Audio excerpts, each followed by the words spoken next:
Assalamualaikum warahmatullahi wabarakatuh. Waalaikumsalam. Selamat malam sobat terpuruk.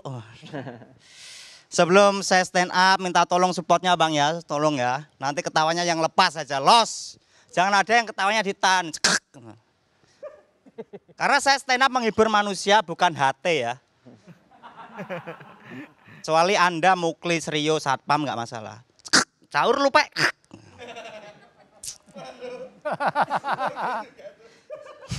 Saya lahir dari keluarga yang sangat jauh dari kata cukup. Miskin banget keluarga saya bang, melarat banget. LDR dengan rezeki.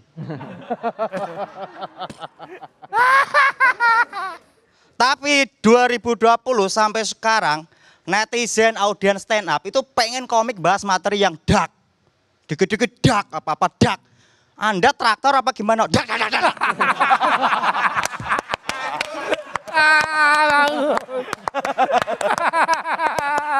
Saya bahas kemiskinan, menurut mereka materi saya biasa. Padahal ini dark loh ini. Ini kondisi hidup loh, realita hidup. Orang lain puasa Senin Kemis tujuannya apa? Mendekatkan diri dengan Tuhan. Keluarga saya sudah terlalu dekat dengan kematian. Dan masih ada yang bilang netizen di luar sana. Kalau materi kemiskinan saya ini palsu, settingan, gimmick.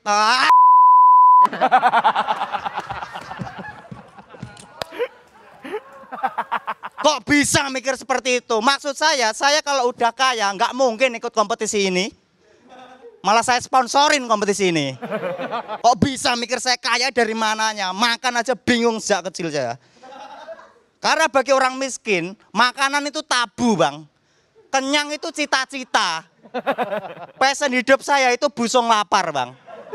Prestasi hidup kalau bisa sendawa, itu berbangga mak saya. Makanya saya selalu bingung ketika ditanya cita-cita pas SD. Teman-teman saya kayak gampang loh. Alea cita-citanya apa? Paranormal bu, kayak Om Hao, pinter.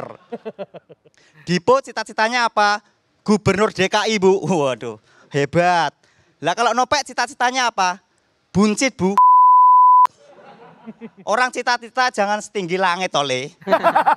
Terlalu muluk-muluk itu. Ganti cita-cita yang mudah dicapai aja. Nopek. Udah di UKS saya itu bang. Tenaga saya cuma cukup buat jawab buncit. Habis itu pingsan plek. Dak. Waduh. Terima kasih saya Nopek Novian.